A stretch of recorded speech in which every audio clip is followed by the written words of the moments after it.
On to our second episode podcast by Fitness Style Sisters. Sister. Very first interview. Later on, we're going to talk about why it's important to support uh, black entrepreneurs and what it does for the community. So we're going to have our very first special guest. This is a very, very dear friend of mine. Is Mary Francois. Hello. Woo, yay! Thank you so much, girl, for joining us here today. I'm super excited. I grew up in Elmont.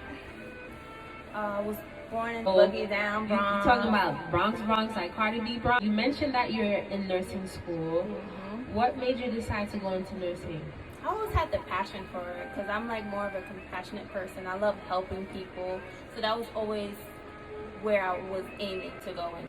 I started off as a para-health aide with the mentally disabled, then I did home care, working, it's like all different areas with the disabled population. Because I realized like it opened up my heart and my mind to so many different disabilities that I wasn't, I didn't know of. Right. It's a wide range, especially with the autism population. So it takes a very special person to show love and compassion to that. So that's wonderful. And congratulations. I'm so proud of you. Thank you. Nursing is not easy. Really selfless, and that's beautiful to see from you. As of lately, I've been thinking about probably starting my own business. I'm just passionate about doing something that's going to be catering to the people with disability. So research to figure out how do you start, because the starting is always it's the hardest when you don't know which direction to go. Right, absolutely. So it sounds like more like a service-based type of business. Yes. That's awesome. Thankfully, during these times, we have so much information, and it's a beautiful thing to see our community in our age group dabbling into entrepreneurship with full confidence. And hey, we learn as we go, right? Yep. What has 2020 taught you thus far? Ooh, 2020. Patient. Be grounded in faith. So it's once you get grounded in your faith and you have some kind of guidance. So once you figure out what it is that you want to do, just stick to it. 2020 has been an eye-opener. It's as if we got our vision adjusted. Oh, yes. We have been forced to do a lot of self-reflection. Yeah. So Mary, I know you've been through so much, and you are a very strong woman. And I wanted to ask you, what has been the most traumatic event that happened in your life or experience? What has it been? I would say the most traumatic was May 16th, 2018.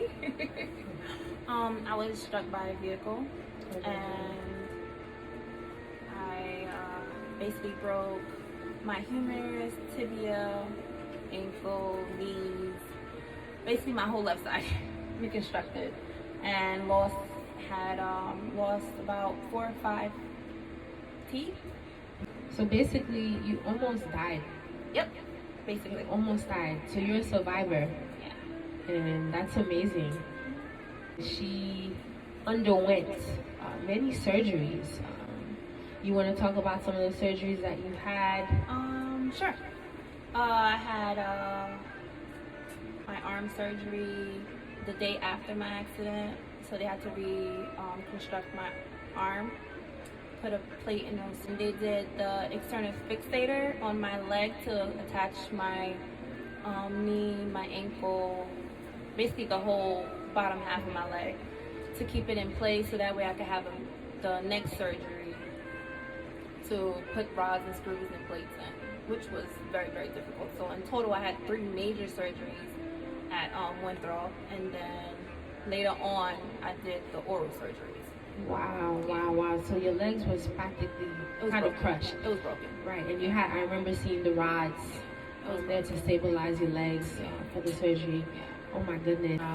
I'm just so happy that you survived that, because just to see you in such a condition was shocking.